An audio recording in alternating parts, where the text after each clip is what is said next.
കൃഷ്ണ. എല്ലാവർക്കും മാധവത്തിലേക്ക് സ്വാഗതം. നമ്മൾ ഇനി പുതുവർഷത്തിലേക്ക് കടക്കുകയാണ്. നമ്മൾ മനസ്സിലാക്കേണ്ടുന്ന ഒരു പ്രധാനപ്പെട്ട കാര്യമുണ്ട്. അതായത് എല്ലാ മനുഷ്യർക്കുമുള്ള ഒരു പരാതിയാണ്, നമ്മളൊന്നും പ്രാർത്ഥിച്ചാൽ ഭഗവാൻ കേൾക്കുകയില്ല. എന്നാൽ പണമുള്ള ആളുകൾ പ്രാർത്ഥിച്ചാൽ അവരുടെ പ്രാർത്ഥന ഭഗവാൻ നന്നായി കേൾക്കും. ധാരാളം വഴിപാടുകൾ ചെയ്ത് പ്രാർത്ഥിക്കുന്ന ഒരു പണക്കാരൻ എൻ്റെ വീടിൻ്റെ അടുത്തുണ്ട്. അയാളുടെ പ്രാർത്ഥന ഭഗവാൻ നന്നായി കേൾക്കുന്നുണ്ട്. അയാൾ ഭഗവാന് സ്വർണ്ണമാലയൊക്കെ കൊടുക്കുന്നുണ്ട്. എനിക്ക് അതൊന്നും കൊടുക്കുവാൻ സാധിക്കുന്നില്ല. അതുകൊണ്ട് എൻ്റെ പ്രാർത്ഥന ഭഗവാൻ കേൾക്കുന്നില്ല. ഇങ്ങനെ പരാതി പറയുന്ന ധാരാളം ആളുകളെ നമുക്ക് കാണാനായിട്ട് സാധിക്കും. വർഷങ്ങളായി ഞാൻ ക്ഷേത്രത്തിൽ പോകുന്നു, എല്ലാ വ്രതങ്ങളും ഞാൻ എടുക്കുന്നു, പ്രാർത്ഥിക്കുന്നു, പക്ഷേ നിത്യ ദുരിതത്തിലാണ് ഞാൻ എപ്പോഴും. ഇങ്ങനെ പറയുന്ന ആളുകളെയും നമുക്ക് കാണാനായിട്ട് സാധിക്കും. 2025 വരെ നമ്മൾ അങ്ങനെ പറഞ്ഞു. ഇനി നമുക്ക് അങ്ങനെ പറയണ്ട. കാരണം നമ്മൾ മാറാൻ പോവുകയാണ്. നിങ്ങൾ മാറാൻ തയ്യാറാണെങ്കിൽ തീർച്ചയായിട്ടും 2026 നമുക്ക് ഏറ്റവും നല്ല വർഷമാക്കി മാറ്റാനായിട്ട് സാധിക്കും. അതിന് ആദ്യമായി വേണ്ടത് വിശ്വാസമാണ്. എനിക്ക് സാധിക്കും, എന്നെ ഈശ്വരൻ അനുഗ്രഹിക്കും എന്നുള്ള ആ ഒരു വിശ്വാസം. ഞാൻ കഴിഞ്ഞ വീഡിയോയിൽ ഇട്ടതുപോലെ നെഗറ്റീവ് എനർജി നമ്മളിലേക്ക് വരുത്തുന്ന ആളുകളുമായുള്ള സംസർഗം ആദ്യം തന്നെ നമ്മൾ ഒഴിവാക്കണം. നിങ്ങൾ കഴിഞ്ഞ വീഡിയോ കണ്ടില്ലെങ്കിൽ ആ വീഡിയോ ഒന്ന് പൂർണ്ണമായും കേൾക്കണം അവസാനം വരെ. നെഗറ്റീവ് എനർജി സ്പ്രെഡ് ചെയ്യുന്ന എല്ലാ കാര്യങ്ങളിൽ നിന്ന് നമ്മൾ അകന്നു നിൽക്കുക. നമ്മളിൽ നെഗറ്റീവ് എനർജി, നമ്മളിലുള്ള നെഗറ്റീവ് എനർജി നമ്മൾ പൂർണ്ണമായിട്ടും ഒഴിവാക്കുക. അതിന് എന്തൊക്കെ ചെയ്യണമെന്നുള്ളത് കഴിഞ്ഞ വീഡിയോയിൽ ഞാൻ പറഞ്ഞിരുന്നു. സ്ഥിരമായി നാമം ജപിക്കുക.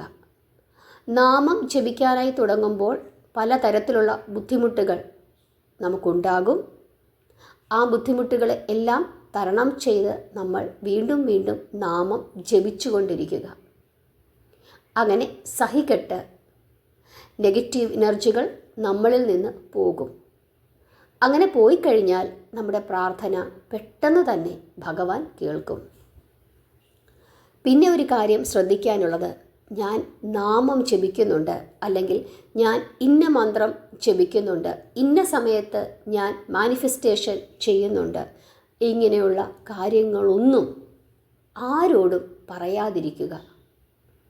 വലിയ വലിയ ആളുകൾ, അതായത് പേരും പ്രശസ്തിയും സമ്പത്തും ഉള്ള ആളുകൾ, അവർ നിത്യവും ധാരാളം കർമ്മങ്ങൾ അനുഷ്ഠിക്കുന്നുണ്ട്. അവരതൊന്നും മറ്റുള്ള ആളുകളോട് പറഞ്ഞു നടക്കുന്നില്ല എന്നുള്ള കാര്യം പ്രത്യേകമായി ചിന്തിക്കുക. ചിലരങ്ങനെയല്ല, ഞാൻ അമ്പലത്തിൽ പോകുവാണേ എന്ന് 10 പേരോട് പറഞ്ഞിട്ട് പോകും. അല്ലെങ്കിൽ ചുമ്മാതെ പറയും, ആളുകളെ കാണുമ്പം എനിക്കിന്ന് ഏകാദശിയാണ്, വെറുതെ പറയും. ഫോൺ വിളിച്ചിട്ടൊക്കെ വെറുതെ പറയും. അല്ലെങ്കിൽ പോകുന്ന വഴിക്കൊക്കെ ഏകാദശിയാണ് എന്ന് പറഞ്ഞുകൊണ്ട് പോകും. നമ്മളങ്ങനെ പറയുമ്പോൾ നമുക്കൊരു ആനന്ദമൊക്കെ തോന്നും. പക്ഷേ അത് കേൾക്കുന്ന ആളുടെ മനസ്സിൽ പെട്ടെന്ന്, ആഹാ, ഇവരെന്നും അമ്പലത്തിൽ പോകുന്നുണ്ടോ, അല്ലെങ്കിൽ അവർ ഏകാദശി എടുക്കുന്നുണ്ടോ, അവർക്കെന്തോ നല്ലത് വരാൻ പോകുന്നോ, അല്ലെങ്കിൽ അവർ നന്നായി പ്രാർത്ഥിക്കുന്നുണ്ടല്ലോ, ദൈവമേ, ഇനി അവർക്ക് അതും കൂടെ കിട്ടിക്കഴിഞ്ഞാൽ അവിടെ ഒരു അഹങ്കാരം, അതും കൂടി നമുക്ക് കാണേണ്ടി വരുമല്ലോ. ഇങ്ങനെയൊക്കെ പല രീതിയിൽ നമ്മൾ പറയുന്ന കാര്യങ്ങൾ കേൾക്കുന്ന ആളുകളുടെ മനസ്സിലൂടെ കടന്നു പോകും. നമ്മൾ വിചാരിക്കും ചിരിക്കുന്ന ആളുകൾക്കെല്ലാം നമ്മളോട് വലിയ സ്നേഹമാണെന്ന്. പക്ഷേ അല്ല എന്നുള്ള ആ ഒരു പരമാർത്ഥം നമ്മൾ തിരിച്ചറിയണം. നമ്മൾ ഇപ്പം മറ്റുള്ളവരോട് പറയേണ്ടുന്ന കാര്യങ്ങൾ മാത്രം പറയുക, അല്ലാതെ എല്ലാ കാര്യങ്ങളും എല്ലാവരോടും വിളിച്ചു പറഞ്ഞുകൊണ്ട് നടക്കാതിരിക്കുക. ഏകാദശി ഞാനിന്ന് എടുക്കുന്നുണ്ട് എന്ന് 10 പേരോട് പറയേണ്ട ആവശ്യമില്ല. പറഞ്ഞില്ല എന്നു കരുതി നമുക്കോ അവർക്കോ പ്രത്യേകിച്ച് യാതൊരു ദോഷവും വരാനുമില്ല. അങ്ങനെ ആർക്കും ദോഷമില്ലാത്ത ഒരു കാര്യം നമ്മൾ പറയാതിരുന്നത് കൊണ്ട് നമുക്ക് അത് ഗുണം ഉണ്ടാക്കും എന്നുള്ള കാര്യം പ്രത്യേകമായൊന്ന് ശ്രദ്ധിക്കുക. ഇനി ശ്രദ്ധിക്കാനുള്ള മറ്റൊരു കാര്യം, നമ്മുടെ മനസ്സിൻ്റെ വിഷമങ്ങൾ, നമ്മുടെ മനസ്സിൽ ധാരാളം വിഷമങ്ങൾ കാണും. നമുക്ക് ധാരാളം പ്രശ്നങ്ങളും ഉണ്ടാകും. ഈ പ്രശ്നങ്ങളൊന്നും തന്നെ മറ്റുള്ള ആളുകളോട് പറഞ്ഞു നടക്കാതെ ഇരിക്കുക. ഭഗവാനെ പ്രാർത്ഥിക്കുമ്പോൾ ഭഗവാൻ എന്നെ അനുഗ്രഹിക്കും എന്ന് ഉറച്ച് വിശ്വസിച്ചുകൊണ്ട് ഭഗവാനോട് പ്രാർത്ഥിക്കുക. അല്ലാതെ ഒരു 2 തരത്തിലുള്ള ചിന്തയോടുകൂടി, ഒരു സംശയത്തോടുകൂടി ഭഗവാനെ സമീപിക്കാതെ ഇരിക്കുക. ഇക്കാര്യങ്ങൾ പ്രത്യേകമായി ശ്രദ്ധിക്കുക. പലപ്പോഴും നമ്മൾ ആഗ്രഹിക്കുന്ന കാര്യങ്ങൾ നടക്കാതിരിക്കുന്നത് അതുകൊണ്ടാണ്. അതായത് നമുക്കൊരു ആത്മവിശ്വാസക്കുറവുണ്ടാകും. ഒരു കാര്യം ചെയ്യുമ്പോൾ അത് ശരിയാകുമോ എന്നുള്ള ആ ഒരു ആത്മവിശ്വാസക്കുറവ് അത് നമ്മുടെ പ്രവൃത്തിയിൽ മുഴുവൻ പ്രതിഫലിക്കും. അതുപോലെ തന്നെയാണ് പ്രാർത്ഥനയുടെ കാര്യവും. എന്നെ രക്ഷിക്കും, സമയമാകുമ്പോൾ എനിക്കത് ലഭിക്കും, ഭഗവാൻ എന്നെ അനുഗ്രഹിക്കും എന്ന് ഉറച്ച് വിശ്വസിക്കണം. കുചേലനെ നമ്മൾ എടുത്തു നോക്കൂ. കുചേലൻ വിശ്വസിച്ചു ഭഗവാനെ. കുചേലൻ്റെ ആ ദൃഢമായ വിശ്വാസത്തിലാണ് ഭഗവാൻ സംപ്രീതനായത്. അക്കാര്യം പ്രത്യേകമായി ഒന്ന് ഓർക്കുക. അതുപോലെ തന്നെ കർമ്മം, നമ്മുടെ ജോലി നമ്മൾ കൃത്യമായി ചെയ്യുക. മടി പിടിച്ചിരുന്നിട്ട് വെറുതെ സ്വപ്നം കണ്ടതുകൊണ്ട് യാതൊരു പ്രയോജനവുമില്ല. നമുക്ക് പറഞ്ഞിരിക്കുന്ന ജോലികൾ വളരെ കൃത്യമായി ആത്മാർത്ഥതയോടുകൂടി നമ്മൾ ചെയ്യുക. അനാവശ്യമായി സമയം കളയാതിരിക്കുക. ഭഗവാന്റെ കീർത്തനങ്ങൾ പാടുന്നതിനും ഭഗവാന്റെ കഥകൾ കേൾക്കുന്നതിനുമായി മാത്രം നമ്മുടെ സമയങ്ങൾ നമ്മൾ ചിലവഴിക്കുക. ബാക്കി സമയത്തൊക്കെ നമ്മുടെ ജോലികൾ നമ്മൾ ചെയ്തുകൊണ്ടിരിക്കുക. അതിനുശേഷം കൃത്യമായി കഴിയുന്നതും ഒരേ സമയത്ത് ഭഗവാനോട് പ്രാർത്ഥിക്കാനായി ഇരിക്കുക. അതിരാവിലെയുള്ള പ്രാർത്ഥന, പ്രത്യേകിച്ച് 3-നും 5-നും ഇടയ്ക്കുള്ള സമയം, ആ സമയത്ത് പ്രാർത്ഥിച്ചു കഴിഞ്ഞാൽ നിങ്ങളുടെ പ്രാർത്ഥനയ്ക്ക് പെട്ടെന്ന് ഫലം ലഭിക്കും. 100% ഉറപ്പാണ്. കാരണം ആ സമയത്ത് മറ്റു തടസ്സങ്ങളൊന്നും ഇല്ല. നമ്മളും ഈശ്വരനും മാത്രമുള്ള ഒരു കമ്മ്യൂണിക്കേഷൻ, അത് പെട്ടെന്ന് സാധിക്കും. നിങ്ങൾ പരീക്ഷിച്ച് നോക്കിക്കൊള്ളുക. എന്ന് വെച്ച് പരീക്ഷണം എന്ന നിലയിൽ നിങ്ങൾ ചെയ്യരുത്. ഈ സമയത്ത് ഞാൻ പ്രാർത്ഥിക്കാൻ തുടങ്ങുകയാണ് ഇന്ന് മുതൽ. ഭഗവാൻ എന്നെ അനുഗ്രഹിക്കും, എനിക്ക് നന്നായി ജോലി ചെയ്യാൻ സാധിക്കും, എനിക്ക് പറ്റും, ഈ പ്രാർത്ഥനയിലൂടെ ഞാൻ എൻ്റെ ആഗ്രഹങ്ങൾ നേടിയെടുക്കും.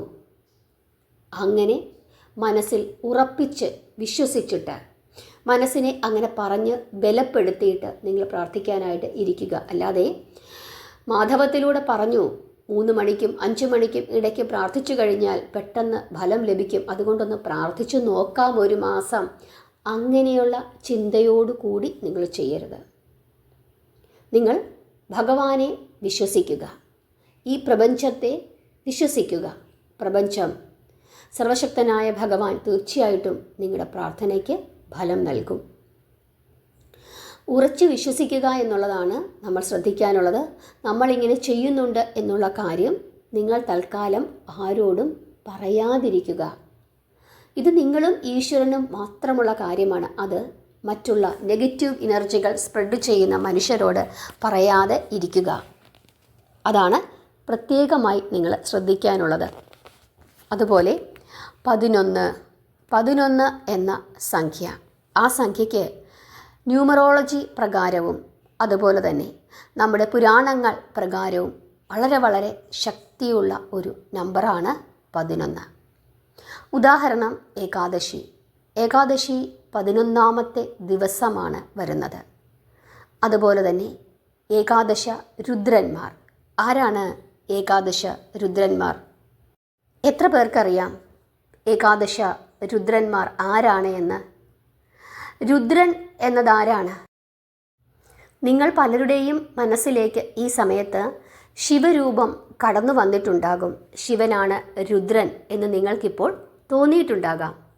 നമുക്ക് രുദ്രൻ ആരാണ് എന്ന് ഒന്ന് നോക്കാം. ശ്രദ്ധിച്ച് കേട്ടുകൊള്ളുക. പ്രപഞ്ച ഉൽപ്പത്തി. ആ സമയത്ത് പ്രളയമാണ് എല്ലായിടത്തും. ആ പ്രളയജലത്തിൽ ഒരു അരയാലിലയുടെ പുറത്ത് ശിശുരൂപത്തിൽ നാരായണൻ ശയിക്കുന്നു. ജലം പഞ്ചഭൂത നിർമ്മിതമാണ്. അങ്ങനെയുള്ള ആ ജലത്തിലാണ് ആലിലയിൽ നാരായണൻ ശിശുരൂപത്തിൽ ശയിക്കുന്നത്. എപ്പോഴോ ആ ബാലൻ കണ്ണു തുറന്നു. ആ ബാലന് സ്വർണ്ണ നിറമായിരുന്നു. ആ സ്വർണ്ണ നിറം ആ പ്രപഞ്ചം മുഴുവനും വ്യാപിച്ചു. ആ പ്രപഞ്ചം മുഴുവനും തന്നിലേക്ക് ചുരുങ്ങുന്നതും താൻ പ്രപഞ്ചത്തിലേക്ക് വളരുകയും ചെയ്യുന്നതായി ആ ശിശുവിന് തോന്നുന്നു. ആ നിമിഷത്തിൽ വിഷ്ണുവിൻ്റെ നാഭിയിൽ നിന്ന് ഒരു താമര വളർന്ന് വരുന്നു. അതിൽ നിന്ന് ബ്രഹ്മാവ് ജനിക്കുന്നു. പരാശക്തി ബ്രഹ്മാവിനോട് സൃഷ്ടികർമ്മം ചെയ്യുവാൻ പറയുന്നു. ബ്രഹ്മാവ് പല സൃഷ്ടികളും ചെയ്യുന്നു. ബ്രഹ്മാവിൻ്റെ ആദ്യത്തെ മാനസപുത്രന്മാരാണ് സനൽകുമാരന്മാർ. അവരോട് സൃഷ്ടികർമ്മം ചെയ്യുവാൻ ബ്രഹ്മാവ് ആവശ്യപ്പെടുന്നു. പക്ഷേ മഹാവിഷ്ണുവിൻ്റെ ഭക്തന്മാരായ അവർ അതിന് താല്പര്യം കാണിച്ചില്ല. അവർക്ക് തപസ് ചെയ്യുവാനാണ് ആഗ്രഹം ഉണ്ടായിരുന്നത്. ബ്രഹ്മാവ് പറഞ്ഞത് തൻ്റെ പുത്രന്മാർ അനുസരിച്ചില്ല. ബ്രഹ്മാവിന് വളരെയധികം ദേഷ്യമുണ്ടായി. അദ്ദേഹം പത്മാസനത്തിൽ ധ്യാനിച്ചുകൊണ്ട് തപസ്സു ചെയ്തു. ഒരൊറ്റ ചിന്തയായിരുന്നു ആ തപസ്സിൻ്റെ ആധാരം. അതായത് സൃഷ്ടിക്ക് ഉതകുന്ന തരത്തിൽ ഉള്ള ഒരാൾ ജനിക്കണം. ആ ചിന്തയിൽ മനസ്സുറപ്പിച്ചുകൊണ്ട് ബ്രഹ്മദേവൻ ധ്യാനിച്ചുകൊണ്ട് ഇരുന്നു. പെട്ടെന്ന് തന്നെ ബ്രഹ്മദേവനിൽ നിന്ന്, ബ്രഹ്മദേവൻ്റെ ഭ്രൂമധ്യത്തിൽ നിന്ന് നീലയും വെളുപ്പും കലർന്ന പ്രകാശം പരക്കുന്നു. ആ പ്രകാശത്തിൽ ഒരു കുഞ്ഞ് ജനിക്കുന്നു.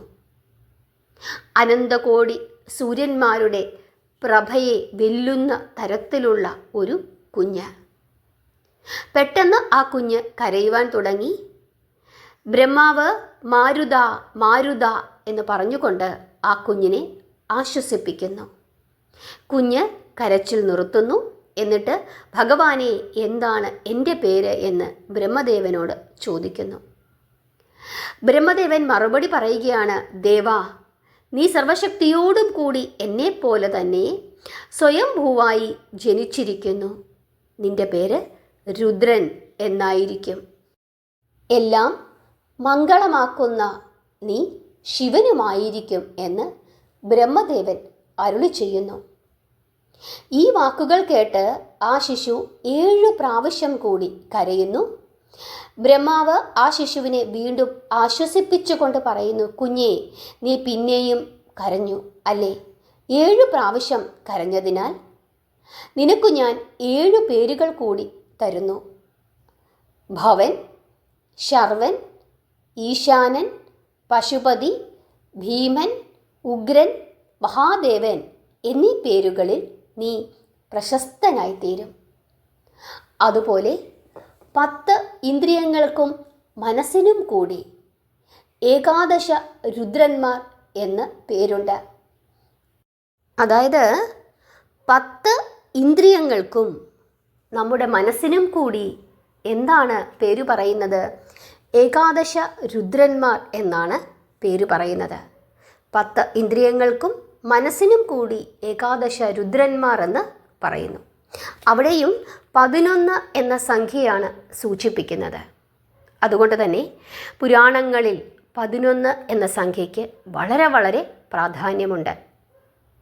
അതുകൊണ്ടാണ് ന്യൂമറോളജി പ്രകാരം 11 മണി 11 മിനിറ്റിൽ മാനിഫെസ്റ്റേഷൻ ചെയ്യാനായി പറയുന്നത്, അതായത് സങ്കല്പം ചെയ്യാനായി പറയുന്നത്. ആ സമയത്തെ നമ്മുടെ സങ്കല്പം യാഥാർത്ഥ്യമായി തീരും എന്നാണ് വിശ്വസിക്കുന്നത്. എങ്ങനെ സങ്കല്പം ചെയ്യണം? അതായത് ഒന്നുകിൽ രാവിലെ 11 മണി 11 മിനിറ്റ്, അല്ലെങ്കിൽ രാത്രിയിൽ 11 മണി 11 മിനിറ്റ്. ആ സമയത്താണ് സങ്കല്പം ചെയ്യേണ്ടത്. രാവിലെയാണ് ചെയ്യേണ്ടത് എങ്കിൽ ഒരു 10:45 ഒക്കെ ആകുന്ന സമയത്ത് ഒരു അലാറം അത് വെച്ചോളൂ. രാത്രിയിലാണെങ്കിൽ രാത്രിയിൽ 10:45 ആകുന്ന സമയത്ത് ഒരു അലാറം വെച്ചുകൊള്ളുക. എന്നിട്ട് നമ്മൾ കഴിയുമെങ്കിൽ നമ്മുടെ മേലൊക്കെ ഒന്ന് കഴുകുക. അതല്ല നമ്മുടെ കൈയും കാലും മുഖവുമെങ്കിലും ഒന്ന് കഴുകി നല്ല വൃത്തിയുള്ള ഒരു വസ്ത്രം എടുത്ത് ധരിക്കുക. അതാണ് ഏറ്റവും പ്രധാനം. അല്ലാതെ ഒരു അഴുക്ക് വസ്ത്രമൊന്നും ഇട്ടുകൊണ്ട് ഈ കാര്യങ്ങളൊന്നും ചെയ്യരുത്. ശരീരവും നമ്മുടെ വസ്ത്രങ്ങളും എല്ലാം തന്നെ നമ്മൾ വൃത്തിയുള്ളതായി വെക്കുക. അതിനുശേഷം ഒരു 11 മണിയൊക്കെ ആകുന്ന സമയത്ത് നമ്മൾ എവിടെയെങ്കിലും സ്വസ്ഥമായി ഒന്ന് ഇരിക്കുക. ഒരു ബുക്കും ഒരു പേനയും എടുത്തു വെക്കുക. കഴിയുന്നതും കറുത്ത നിറത്തിലുള്ള മഷി ഉപയോഗിക്കാതെ ഇരിക്കുന്നതാണ് എപ്പോഴും നല്ലത്. നീലയോ പച്ച നിറമുള്ളതോ ആയ ഒരു പേന എടുക്കുക. അതായത് മഷിയുള്ള പേന എടുക്കുക. പച്ചയോ നീലയോ. അതല്ല, നിങ്ങൾക്ക് മറ്റേതെങ്കിലും നിറമാണ്, കറുപ്പൊഴികെ മറ്റേതെങ്കിലും നിറമാണ് നിങ്ങൾക്കിഷ്ടമെങ്കിൽ അതും നിങ്ങൾക്ക് എടുക്കാവുന്നതാണ്. പക്ഷേ കറുപ്പ് വേണ്ട. ഒരു നല്ല ബുക്ക്, പുതിയൊരു ബുക്ക് മേടിക്കുക. ഒരു പേന അതിനു വേണ്ടി എടുത്ത് മാറ്റി വെക്കുക. എന്നിട്ട് ആ ബുക്കും പേനയും അടുത്ത് വെച്ചുകൊണ്ട് ഒരു 11 മണിയാകുന്ന സമയത്ത് നിങ്ങൾ സ്വസ്ഥമായി സമാധാനമായി ഒരു സ്ഥലത്ത്, ആരുടെയും ശല്യമില്ലാത്ത ഒരു സ്ഥലത്ത് ഇരിക്കുക. ഒരു മുറിയാണെങ്കിൽ ആ മുറിയിൽ കതകടച്ച് നമ്മൾ മാത്രമായി ഇരിക്കുക.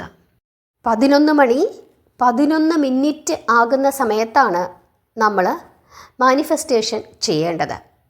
അതിനു മുമ്പായിട്ട് ആ 11 മിനിറ്റ് സമയം നമ്മൾ അതിനുവേണ്ടി നമ്മുടെ മനസ്സിനെ തയ്യാറെടുപ്പിക്കുകയാണ്, മനസ്സിനെയും ശരീരത്തിനെയും. ആദ്യം തന്നെ നിങ്ങളൊരു നല്ല കാര്യം ചെയ്യാനായി പോവുകയാണ് എന്ന് മനസ്സിനെ പറഞ്ഞ് വിശ്വസിപ്പിക്കണം.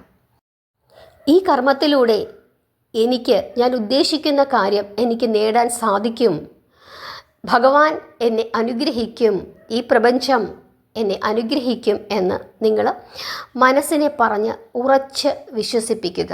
നിങ്ങൾ വിശ്വസിക്കണം. വിശ്വസിക്കാത്ത മനസ്സോടുകൂടി പ്രാർത്ഥിച്ചതുകൊണ്ടോ മാനിഫെസ്റ്റേഷൻ ചെയ്തതുകൊണ്ടോ യാതൊരു പ്രയോജനവുമില്ല. ഉറച്ച് വിശ്വസിക്കുക. എനിക്കിത് ചെയ്തു കഴിഞ്ഞാൽ സമയമാകുമ്പോൾ എന്നിലേക്ക് അത് എത്തിച്ചേരും. അതിനുള്ള സമയം അടുത്തിരിക്കുന്നു. അതുകൊണ്ടാണ് എനിക്കിപ്പോൾ ഇത് ചെയ്യാനായി സാധിക്കുന്നത്. അല്ലെങ്കിൽ അല്പം അകലെയാണെങ്കിൽ പോലും അത് എന്നിലേക്ക് വേഗം എത്തും. 100% എനിക്കത് സാധിക്കും. എന്നിലേക്കുള്ള ആ വേഗം, ആ കാര്യത്തിലേക്ക് ഞാൻ നടക്കുന്ന ആ ദൂരം പെട്ടെന്ന് തന്നെ എനിക്ക് നടന്ന് തീർക്കാനായി സാധിക്കും. എൻ്റെ യാത്രയുടെ വേഗം കൂടും എന്ന് നിങ്ങൾ ഉറച്ച് വിശ്വസിക്കണം. എനിക്ക് സാധിക്കുമെന്ന് മനസ്സിനെ പറഞ്ഞ് വിശ്വസിപ്പിക്കണം. 2-3 തവണ നമ്മൾ എന്ത് ചെയ്യണം? ശ്വാസം അകത്തേക്ക് എടുക്കുകയും മൂക്കിലൂടെ അകത്തേക്ക് എടുക്കുകയും നമ്മുടെ ഒരു 2-3 സെക്കൻഡ് നമ്മുടെ ആ ശ്വാസം നമ്മുടെ ഉള്ളിലൊന്ന് പിടിച്ചു നിർത്താനായി ശ്രമിച്ചിട്ട് പിന്നീട് വായിലൂടെ ആ ശ്വാസം പുറത്തേക്ക് വിടാനായും ശ്രദ്ധിക്കുക. 3-7 തവണയൊക്കെ അങ്ങനെ ഒന്ന് ചെയ്ത് നമ്മുടെ ശരീരത്തിനെ എന്ത് ചെയ്യണം? പൂർണ്ണമായി ഒരു സ്വതന്ത്രമായ ഒരു സ്വസ്ഥമായ ഒരു അവസ്ഥയിലേക്ക് കൊണ്ടുപോവുക. ഒരു കാര്യം ശ്രദ്ധിക്കുക. തിരക്കുള്ള സമയത്ത് അല്ലെങ്കിൽ മറ്റുള്ള ആളുകൾ നമ്മളെ ആ സമയത്ത് വിളിക്കും, അവർക്ക് നമ്മളെ കൊണ്ട് ആവശ്യമുണ്ട്, അങ്ങനെയൊക്കെ ഉള്ള സമയമാണെങ്കിൽ പകൽ സമയം ഒഴിവാക്കുക, രാത്രിയിൽ ചെയ്യുക. കാരണം നിങ്ങളുടെ ജോലിയെല്ലാം കഴിഞ്ഞു, എല്ലാവരും വിശ്രമിക്കാൻ പോകുന്ന സമയമാണ്. നിങ്ങൾക്കും പരമാത്മാവിനും മാത്രമായിട്ടുള്ള ആ ഒരു സമയം. അത് പ്രത്യേകമായി ശ്രദ്ധിക്കുക. നമ്മൾ ആ കാര്യം ചെയ്തുകൊണ്ടിരിക്കുന്ന സമയത്ത് നമ്മളെ മറ്റുള്ള ആളുകളാരും വിളിച്ച് ബുദ്ധിമുട്ടിക്കരുത്. അപ്പോൾ അതിനനുസരിച്ചിട്ടുള്ള ഒരു സമയം നമ്മൾ കണ്ടുപിടിക്കുക. അല്ലെങ്കിൽ നമ്മുടെ മനസ്സ് അവർ വിളിക്കുന്നുണ്ടോ, ഇപ്പോൾ ആരെങ്കിലും വരുമോ, അങ്ങനെയുള്ള ആ ഒരു ചിന്തയിൽ പോകും. അത് പാടില്ല. എല്ലാ ദിവസവും കൃത്യം ആ സമയത്തു തന്നെ ചെയ്യാനായി ശ്രദ്ധിക്കുക. അപ്പോൾ രാത്രിയിലാണെങ്കിൽ രാത്രിയിൽ, എല്ലാ ദിവസവും രാത്രിയിൽ ആ കൃത്യസമയത്ത് തന്നെ ചെയ്യാനായി ശ്രദ്ധിക്കുക. ഇപ്പോൾ ഒരു ചോദ്യമുണ്ടാകും, ഏതെങ്കിലും ദിവസം നമുക്കങ്ങനെ ചെയ്യാൻ സാധിച്ചില്ലെങ്കിൽ എന്തു ചെയ്യുമെന്ന്. അങ്ങനെ അങ്ങനെ ചെയ്യുമ്പോഴാണ് നമുക്ക് പെട്ടെന്ന് ഫലം ലഭിക്കുന്നത്. ഇനി ഏതെങ്കിലും ഒരു ദിവസം നമുക്ക് ആ സമയത്ത് ചെയ്യാൻ സാധിക്കുന്നില്ല, സമയം മാറിപ്പോയെങ്കിലും ആ ദിവസം ചെയ്യാതിരിക്കരുത്. ഏതെങ്കിലും ഒരു സമയത്ത് ചെയ്യുക തന്നെ ചെയ്യണം. പിറ്റേ ദിവസം ആ കൃത്യസമയത്ത് തന്നെ ചെയ്യാനായി വീണ്ടും ശ്രദ്ധിക്കുക. ഇനി നമ്മൾ എങ്ങനെയാണ് ചെയ്യേണ്ടത്? 11 മണി 11 മിനിറ്റ് ആകുന്ന സമയത്ത് നമ്മൾ നമ്മുടെ ആ സ്വപ്നത്തിലേക്ക് നമ്മൾ അടുക്കുകയാണ്. അതിനു മുമ്പായിട്ട് നമ്മൾ എന്ത് ചെയ്യണം? നമ്മുടെ പരാതികളും പരിഭവങ്ങളും എല്ലാം ഭഗവാനോട് പറയുക. അതായത് ഉദാഹരണമായിട്ട് നമുക്കിപ്പോൾ ഒരു ജോലിയില്ല, അതുകൊണ്ട് സാമ്പത്തികമായി നമ്മൾ വല്ലാതെ ബുദ്ധിമുട്ടുന്നുണ്ട് എന്ന് കരുതുക. നമ്മൾ 11 മണി കഴിയുമ്പോൾ ഭഗവാനോട് പറയുക, ഭഗവാനെ, എനിക്ക് ജോലിയില്ല, ഞാൻ വളരെ കാലമായി ജോലിക്ക് വേണ്ടി ശ്രമിക്കുന്നു, പക്ഷേ എനിക്ക് ഇതുവരെ ആ ജോലിയിലേക്ക് എത്തിച്ചേരുവാനായി സാധിച്ചില്ല. അതുകൊണ്ട് തന്നെ എനിക്ക് സാമ്പത്തികമായി വലിയ പ്രതിസന്ധി ഉണ്ടാകുന്നു. എനിക്ക് ഇത്രയും കാര്യങ്ങളൊക്കെ ചെയ്തു തീർക്കാനുണ്ട്, പക്ഷേ പണത്തിൻ്റെ ബുദ്ധിമുട്ട് എന്നെ വല്ലാതെ ബുദ്ധിമുട്ടിക്കുന്നുണ്ട്. ഇങ്ങനെയൊക്കെയുള്ള പരിഭവങ്ങൾ നമ്മൾ ഭഗവാനോട് പറയുക. എന്നിട്ട് പറയണം, എനിക്ക് എത്രയും പെട്ടെന്ന് അങ്ങനെയൊരു ജോലി ലഭിക്കുമെന്ന് ഞാൻ വിശ്വസിക്കുന്നു എന്ന് പറയുക. അപ്പോഴേക്കും 11 മണി 11 മിനിറ്റ്. അങ്ങനെ നമ്മൾ ഭഗവാനോട് ഇങ്ങനെ വർത്തമാനം പറഞ്ഞ് നമ്മുടെ മനസ്സിൻ്റെ ആ ഭാരം നമ്മുടെ ഏറ്റവും അടുത്ത സുഹൃത്തിനോട് പറഞ്ഞ് ഇറക്കി വെക്കുന്നത് പോലെ ഇറക്കി വെക്കുക.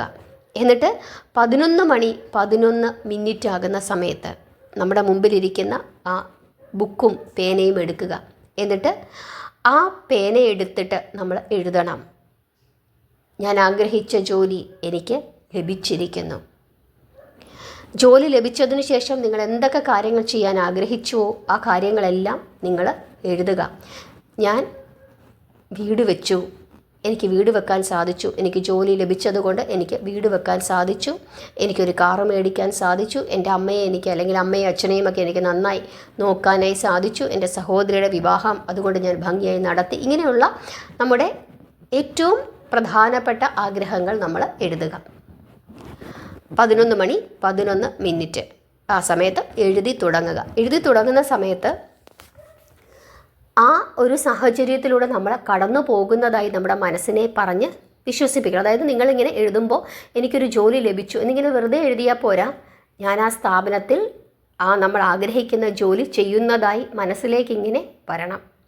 നിങ്ങളുടെ സഹോദരിയുടെ വിവാഹമാണ് നിങ്ങൾ അത് കഴിഞ്ഞിട്ട് ചെയ്യാൻ പോകുന്നതെങ്കിൽ വിവാഹ വേഷത്തിൽ നിൽക്കുന്ന സഹോദരിയുടെ ആ രൂപം നിങ്ങളുടെ മനസ്സിലേക്ക് വരണം. ഒരു വീട് വെക്കാനാണ് നിങ്ങൾ ആഗ്രഹിക്കുന്നതെങ്കിൽ ആ വീടിൻ്റെ ഒരു രൂപം നിങ്ങളുടെ മനസ്സിലേക്ക് വരണം. ആ വീട്ടിൽ നിങ്ങൾ ഇരിക്കുന്നതായി നിങ്ങൾ ഇങ്ങനെ കാണണം.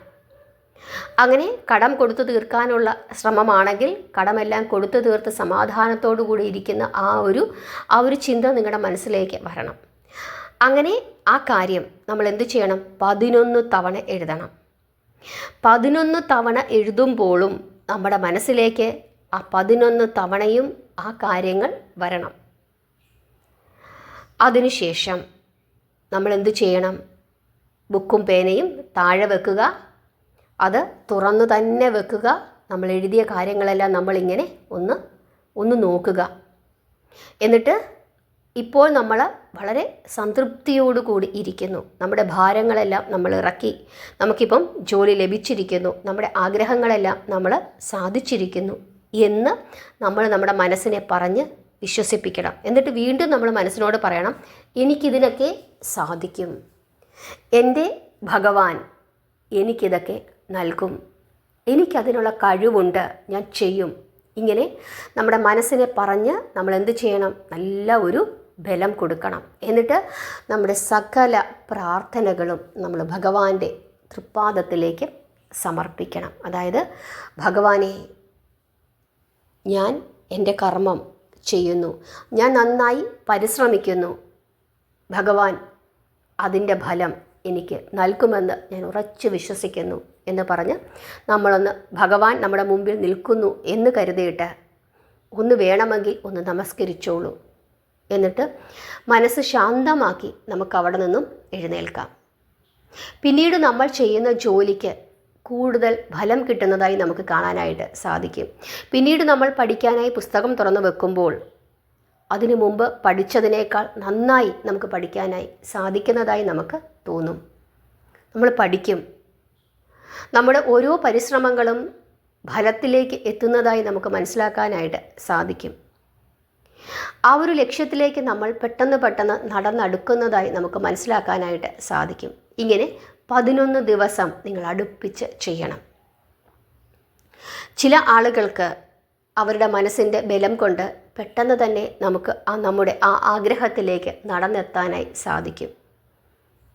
ചിലർക്ക് താമസം വരും. കാരണം അവരുടെ മനസ്സിൻ്റെ ആ ഒരു ബലക്കുറവാണ്. 11 ദിവസം ചെയ്യുക. എന്തെങ്കിലും മാറ്റമുണ്ടോ എന്ന് നോക്കുക. പിന്നെ വീണ്ടും നിങ്ങളിത് ആവർത്തിക്കുക. തീർച്ചയായിട്ടും ഒരു 6 മാസ ദൂരം നിങ്ങളുടെ മുമ്പിൽ അതിനു മുമ്പ് ഉണ്ടായിരുന്നുവെങ്കിൽ നിങ്ങളിത് ചെയ്തു തുടങ്ങുമ്പോൾ ഒരു 1.5-2 മാസത്തിനുള്ളിൽ നിങ്ങൾക്ക് ആ കാര്യം സാധിക്കാനായി പറ്റും. കാരണം ആ ലക്ഷ്യത്തിലേക്കുള്ള ദൂരം കുറഞ്ഞു വരും. പെട്ടെന്ന് നിങ്ങൾക്കത് സാധിക്കാനായി പറ്റും. ചിലർക്ക് വളരെ വേഗം സാധിക്കും. കാരണം അവരുടെ മനസ്സിന് അത്രയും പവർ ഉണ്ടാകും. ഈ കാര്യം നിങ്ങൾ ചെയ്യുന്നുണ്ട് എന്നുള്ളത് ഈ ലോകത്തിൽ നിങ്ങളല്ലാതെ മറ്റാരും അറിയരുത്. അതാണ് പ്രധാനമായും ശ്രദ്ധിക്കാനുള്ളത്. അതുകൊണ്ട് നമ്മൾ തനിച്ചിരിക്കുന്ന ആ സമയം എപ്പോഴാണോ ആ സമയത്താണ് ചെയ്യേണ്ടത്. മറ്റുള്ള ആളുകളുടെ ശല്യമൊന്നും ഉണ്ടാകാൻ പാടില്ല. അതുകൊണ്ട് രാത്രിയാണ് ഏറ്റവും ഉത്തമം. പകലാണെങ്കിൽ വീട്ടിൽ മറ്റുള്ള ആളുകൾ ഉണ്ടെങ്കിൽ, ഇപ്പോൾ എല്ലാവരും ജോലിക്ക് പോയി നമ്മൾ മാത്രമേ വീട്ടിലുള്ളൂ, അങ്ങനെയാണെങ്കിൽ നിങ്ങൾക്ക് ഇത് ചെയ്യാം. അതല്ല, വീട്ടിലെല്ലാവരുമുണ്ട്, നിങ്ങൾക്ക് 11 മണി 11 മിനിറ്റ് എന്നൊക്കെ പറയുമ്പം വളരെ തിരക്കേറിയ സമയമായിരിക്കും. ആ സമയത്ത് അത് ചെയ്യേണ്ട. രാത്രിയിൽ അല്പസമയം നിങ്ങൾ കുളിക്കാൻ പോകുന്നു അല്ലെങ്കിൽ പ്രാർത്ഥിക്കാൻ പോകുന്നു, അങ്ങനെ എന്തെങ്കിലും ഒരു സിറ്റുവേഷൻ ക്രിയേറ്റ് ചെയ്തിട്ട് നിങ്ങൾ ഒരു മുറിയിലിരുന്ന് ഇത് ചെയ്യുക. നിങ്ങൾ എന്ത് ചെയ്യുന്നു അല്ലെങ്കിൽ പ്രാർത്ഥിക്കുന്നു എന്ന് മറ്റുള്ളവർ, നിങ്ങളുടെ വീട്ടിലുള്ളവർ അറിഞ്ഞോട്ടെ. പക്ഷേ ഈ കർമ്മമാണ് നിങ്ങൾ ചെയ്യുന്നത് എന്ന് തൽക്കാലം ആരോടും പറയണ്ട.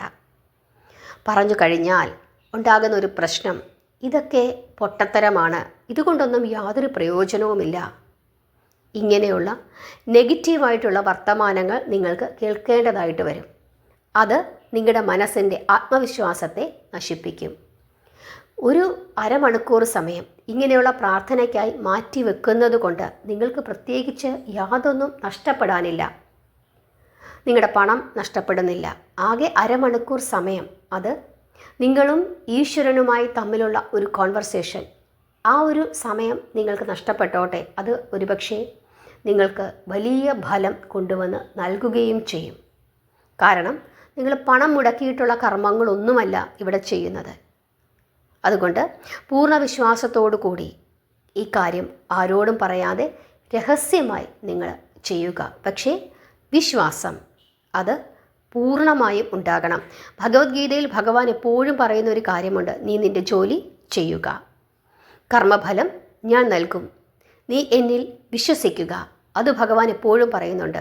വിശ്വാസം അത് ഏറ്റവും പ്രധാനമാണ്. ഒരു മരുന്ന് കഴിക്കുമ്പം പോലും ഈ രോഗം ഈ മരുന്ന് കൊണ്ട് മാറും എന്ന് വിശ്വസിച്ച് കഴിച്ചാൽ മാത്രമേ ആ മരുന്നിന് പ്രയോജനമുണ്ടാവുകയുള്ളൂ.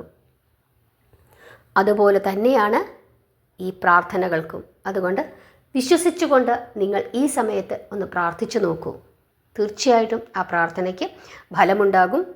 അതിരാവിലെയുള്ള പ്രാർത്ഥന 3 മണി 30 മിനിറ്റ് 3 മണി 30 മിനിറ്റ് ആ സമയത്തും ഇതേപോലെ നിങ്ങൾക്ക് പ്രാർത്ഥിക്കാം.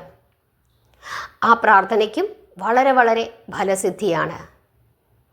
ശരീരം ശുദ്ധമായിരിക്കണം. കൈയും കാലും മുഖമേ ആ സമയത്ത് നമുക്ക് കഴുകാൻ സാധിക്കുന്നുള്ളൂ എങ്കിൽ പല്ലു തേച്ച് കൈയും കാലും മുഖവുമൊക്കെ നന്നായി കഴുകി നല്ല ഒരു ഉടുപ്പ് എടുത്തിട്ട്, അതായത് രാത്രി കിടന്നുറങ്ങിയ ആ ഉടുപ്പ് മാറ്റി പുതിയ ഒരു ഉടുപ്പെടുത്തിട്ട്, അതായത് നനച്ചു വെച്ചിരിക്കുന്ന പുതിയ ഒരു ഉടുപ്പ്, പ്രത്യേകിച്ച് അടിവസ്ത്രങ്ങളൊക്കെ മാറ്റി വൃത്തിയായി ഇരുന്നു കൊണ്ട് 3 മണി 30 മിനിറ്റ് അല്ലെങ്കിൽ 11 മണി 11 മിനിറ്റ് ആ സമയത്ത് നിങ്ങൾ പ്രാർത്ഥിച്ചു കൊള്ളുക. നിങ്ങളുടെ പ്രാർത്ഥന പെട്ടെന്ന് തന്നെ ഫലിക്കുന്നതായിരിക്കും. പക്ഷേ വിശ്വസിക്കണം. വിശ്വസിക്കാതെ പകുതി മനസ്സോടുകൂടി ഇരുന്ന് പ്രാർത്ഥിച്ചാൽ യാതൊരു പ്രയോജനവും ലഭിക്കുകയില്ല. അതുകൂടാതെ മറ്റുള്ള ആളുകളോടൊക്കെ നടന്ന് പറഞ്ഞിട്ട് പ്രാർത്ഥിക്കാനിരുന്നു കഴിഞ്ഞാൽ അതും ഫലവത്താവുകയില്ല. കാരണം നിങ്ങളിലുള്ള എനർജിയല്ല മറ്റുള്ള ആളുകളിലുള്ള എനർജി നിങ്ങളെ നിരുത്സാഹപ്പെടുത്തും. അവർ 11 മണി 11 മിനിറ്റ് ആകുന്ന സമയത്ത് ഇപ്പോൾ അവൾ പ്രാർത്ഥിക്കുകയായിരിക്കും എന്നുള്ള ചിന്ത അവരുടെ മനസ്സിലേക്ക് വരും. അതും നിങ്ങളുടെ പ്രാർത്ഥനയെ സാരമായി പ്രതികൂലമായി ബാധിക്കും. അതുകൊണ്ട് വിശ്വസിച്ച് ആരോടും പറയാതെ നിങ്ങളും ഈശ്വരനുമായി മാത്രം സമ്പർക്കം ചെയ്തുകൊണ്ട് ഒന്ന് പ്രാർത്ഥിച്ചു നോക്കൂ. 2026 എല്ലാവർക്കും ഐശ്വര്യപൂർണമാകും എന്നുള്ള കാര്യത്തിൽ യാതൊരു തർക്കവുമില്ല. അതുപോലെ കഴിഞ്ഞ വീഡിയോയിൽ പറഞ്ഞിരിക്കുന്ന എല്ലാ കാര്യങ്ങളും നിങ്ങളുടെ ജീവിതത്തിൽ പ്രാവർത്തികമാക്കുകയും വേണം. കാരണം അങ്ങനെ ചെയ്താൽ മാത്രമേ പരമാത്മാവിൻ്റെ ശക്തി നമ്മിലേക്ക് വരുമ്പോൾ അത് സ്വീകരിക്കുവാനായി നമ്മുടെ മനസ്സും ശരീരവും സജ്ജമാവുകയുള്ളൂ എന്നുകൂടി നിങ്ങൾ ഓർക്കുക. നമ്മളൊരു അതിഥിയെ നമ്മുടെ വീട്ടിലേക്ക് ക്ഷണിച്ചു വരുത്തുന്നു. നമ്മുടെ വീട്ടിലേക്ക് കയറാൻ പറ്റുന്നില്ല, ഭയങ്കര അഴുക്കും വൃത്തികേടുമാണ്. അയാൾ എങ്ങനെയാണ് നമ്മുടെ വീട്ടിലേക്ക് കയറുന്നത്? അതുപോലെ തന്നെയാണ് പരമാത്മാവിൻ്റെ ആ അപാരമായ ശക്തി നമ്മിലേക്ക് വരുമ്പോൾ അത് സ്വീകരിക്കുവാനായി നമ്മുടെ ശരീരവും മനസ്സും സജ്ജമായിരിക്കണം. അതുകൊണ്ട് എല്ലാ കാര്യങ്ങളും കൃത്യമായി ചെയ്തു കഴിഞ്ഞാൽ നിങ്ങളുടെ ആഗ്രഹം അത് 100% നടന്നിരിക്കും എന്നുള്ള കാര്യത്തിൽ യാതൊരു തർക്കവുമില്ല. ഈ കാര്യങ്ങളൊക്കെ ചെയ്തതിനു ശേഷം പിന്നീടിരുന്ന് മറ്റുള്ള ആളുകളെ ദുഷിച്ചുകൊണ്ടിരുന്നു കഴിഞ്ഞാൽ യാതൊരു പ്രയോജനവുമില്ല എന്നുകൂടി പ്രത്യേകമായി ഓർക്കുക. നാമം ജപിക്കുക, പ്രാർത്ഥിക്കുക. എല്ലാവരെയും ഭഗവാൻ അനുഗ്രഹിക്കട്ടെ. ഹരേ കൃഷ്ണ.